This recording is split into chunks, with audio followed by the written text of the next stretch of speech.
Questioned if I had wasted so much money and time in college into a career that I hated.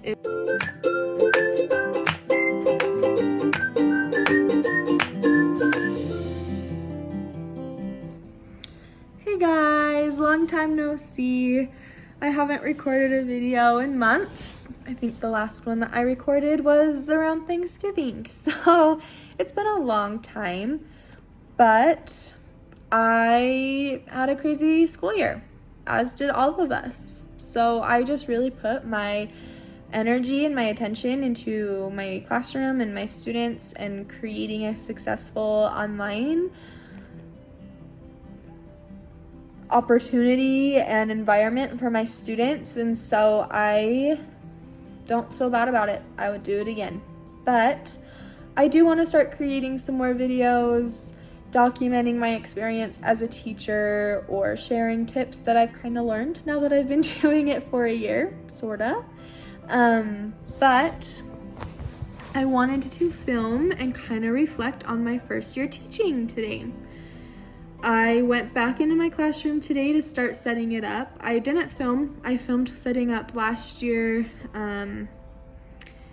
but it was just different today. We had to have a mask on. I couldn't have anybody come help me, and there was just a lot that I needed to figure out. So I didn't film anything. If you want to see filming videos or montages or something, let me know. But I didn't film today. I just needed to focus on figuring out how to fit students into my classroom and resetting up procedures that I can't do the same way this year because students they can't congregate in certain areas and things like that. Just making sure we're keeping our students safe. So I wanted to reflect on my first year teaching. So I started off the school year. I vlogged my first day. You could go watch it if you want. And I had a really great first day teaching and really a whole first great week. The whole week went by really fast and I felt like it was really successful and I really enjoyed it. But starting the second week of school, I really think it was probably Monday of this, well, maybe Tuesday of the second week of school. And I got to school in the morning and cried. I was so overwhelmed. There was so much that I needed to do, and I felt like I wasn't doing everything I needed to or wasn't doing a good job. It was so overwhelming. You have to do all of the beginning of year assessments. You have to build relationships with your students. You have to set routines and expectations in your classroom. At the same time, your students are pushing every boundary within those routines and expectations to see what they can get away with. So you're just putting all of your energy to that, and then you still have to find time to plan and make things engaging and gauge where your students are, and there's just so much to do. And I knew there would be a lot, but I was so overwhelmed. I felt like I was drowning. I always known I wanted to be a teacher. Like, there's never been a doubt in my mind that I wanted to be a teacher. From when I was little, in college, like there was not a point in my life that being a teacher was not my dream job. Like, I knew that's what I was called to do. But I questioned everything that second week of school and third week of school. I questioned if I had wasted so much money and time in college into a career that I hated. If I was giving myself false hope while I was student teaching. Like, if I was really meant to be a teacher, because I was just done. I was drained. I was overwhelmed. I had been rushing to get everything done and done well, that I felt like I was drowning. Like, there's not a better word for it. I was drowning and I was just really overwhelmed. But I knew that, like, when I was student teaching and in classrooms, I knew that's where I was supposed to be. And so I kept pushing forward.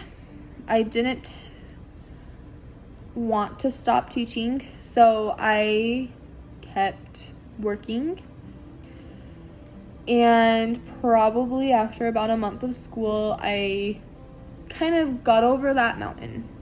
I started to get my feet underneath me. I was less overwhelmed. I started figuring out my teaching style more, figuring out how I wanted to use the programs I was introduced to, started figuring out my students more and building those relationships. And it was a night and day difference.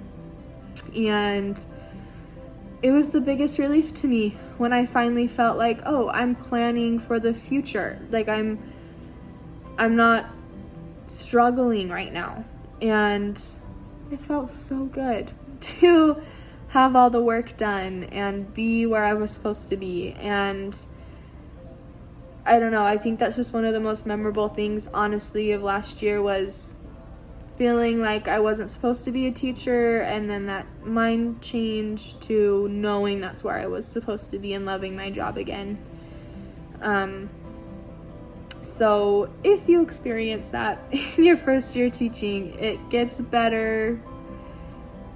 It does. It's overwhelming and crazy, but it gets better. You just have to keep working for it. You will get your feet underneath you. But I don't know, there's not much to say for kind of the winter months and stuff like that. I was working ahead. I changed a lot of how I taught from the beginning of the year. I tried like 3 different math styles, whole group, small group, partial, mix of both. And I finally found a system that really worked for me, and then we got shut down. So that was exciting. But I mean, I kept working at it. I was loving every day. I had highs and lows and everything in between. Like, it just was my dream job, and I was loving every minute of it.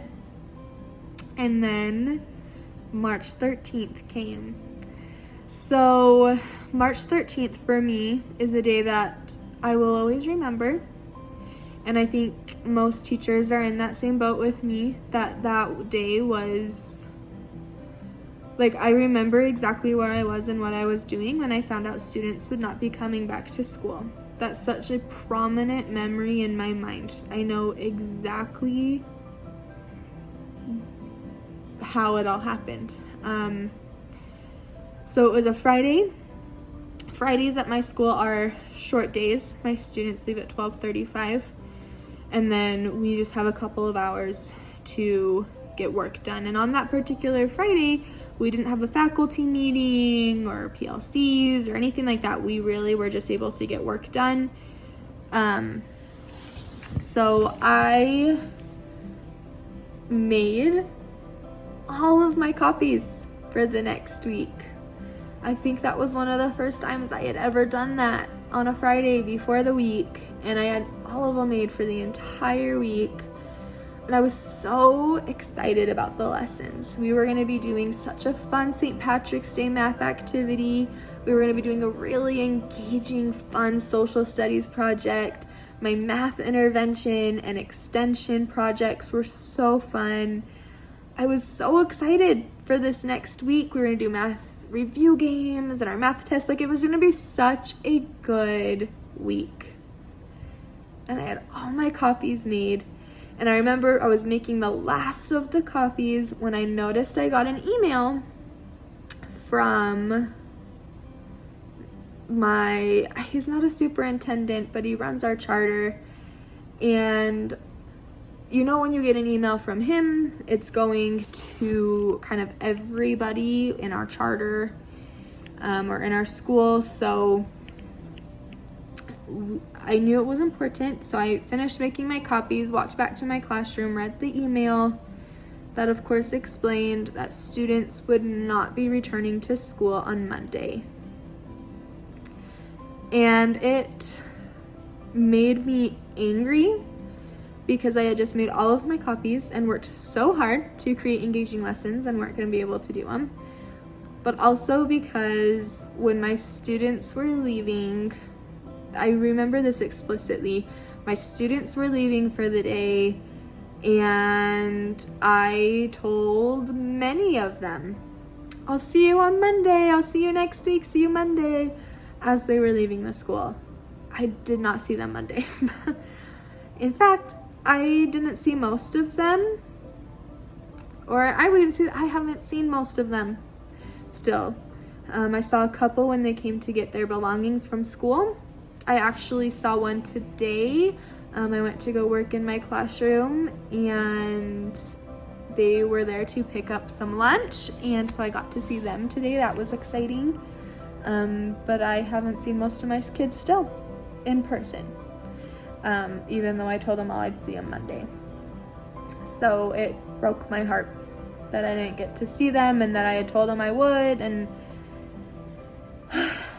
like, it just sucked, and I was angry and sad, but I understood, and so it was just a really rough place.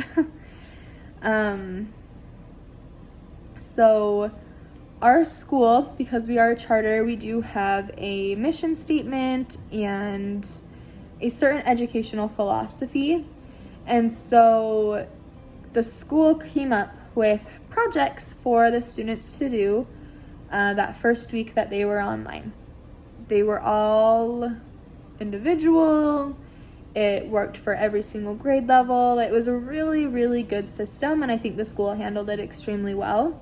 So the school sent out that email to parents explaining what their students were to do that week. And then as teachers, we came on we were going to be there Monday and Tuesday.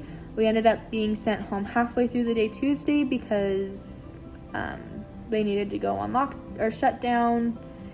So we were there for a day and a half to create 1 week, in case we needed it, of online material, and we were encouraged to do even more than that if we had time. So I got about a week and a half done. And then what they did is they moved our spring break up for that second week. So when we found out on March 13th, we found out students were not going to be at school for 2 weeks. We were all hopeful that we would get to go back after that 2 weeks. So they moved our spring break up for that second week, and about halfway through spring break that week, we found out we would be gone for another 4 to 6 weeks. So we had to create online material. And for me, when I found out that it was another month or so that we were going to be gone, I knew we were going to be gone for the rest of the school year. It wasn't official that we were at that point. I didn't want to think that we were, but at that point, we would have been going back for just the last month of school. As soon as you got expectations back into place, they would be totally gone. A lot of the material would have already had to have been covered by that point. It just seemed to me that we were going to be out for the rest of the year, and we were. So we were home for the rest of the year. And obviously, as a first-year teacher, I was so upset that I didn't get to do any of the fun stuff at the end of the year. We did get a field trip in. We went on our field trip on March 10th on Tuesday, and then Friday was our last day. So just barely we got our field trip in. But we had so many other fun projects and things that we were going to do. And I had so many fun ideas and activities that I wanted my class to do. And we didn't get to do any of them. And so it was sad. I tried to put them online as much as I could, but there was only so much I could do. It sucked to have my first year teaching end so abruptly and then put in an environment that no teacher was prepared for or expected to be put in. I did try to look on the positive side though. As a first year teacher, I was creating curriculum kind of as we went anyway. So creating online curriculum and things like that wasn't a ton of extra work that I was suddenly having to do because I was creating materials before. So it was a different way to create them, but I was creating them nonetheless. So that was positive. Also, because I was fresh out of college for the most part, only a few months out, I was really used to the online program that we used. We used Canvas. It was the same program that I used in college. So I had been on the student side of things. So coming in on the teacher side of things, I already knew how to work a lot of it. I already was prepared in a lot of ways for that. I had a lot of technology tools that I had been introduced to. So I definitely did not have it as hard as some other teachers did, and I'm grateful for that. I also had really good class participation. I would say about 75% of my kids were regularly doing all of their assignments, were caught up, were coming to our Zoom meetings, and I only had a handful who were on kind of the opposite end of that. But all of my students came to at least some Zoom meetings and did some assignments and were in some way active. And for me, that's amazing and was a huge win. And I'm so proud of my kids for doing that because it was so hard. It's so hard to change the way that you're learning. But we finished out the year and we are getting ready to go back. Our school next year gave parents the opportunity to choose either full online or full in school. And I am going to be teaching fully in school. Overall, I had a really good first year teaching. I know it sounds crazy, but I feel like I couldn't have asked for a better year, given the circumstances and everything in my control. I'm really proud of myself. I'm proud of my students. And honestly, I can't believe it went by so fast. I'm really looking forward to my second year teaching. I'm changing so much from last year, but also keeping so many things the same because I did find what worked for me in a lot of areas. And so I'm really excited to kind of document some of this next year teaching. And I don't know, I just had a really good year. I'm really glad that I am a teacher. I'm so grateful that I have the opportunity to be a part of so many students' lives and to honestly become better because of them every single day, but hopefully also make them better and help them grow and provide a source of light and positivity in their lives because so many of them need it. And I don't know, I love my job. I'm so grateful for it. And I will see you guys later, hopefully sooner rather than later.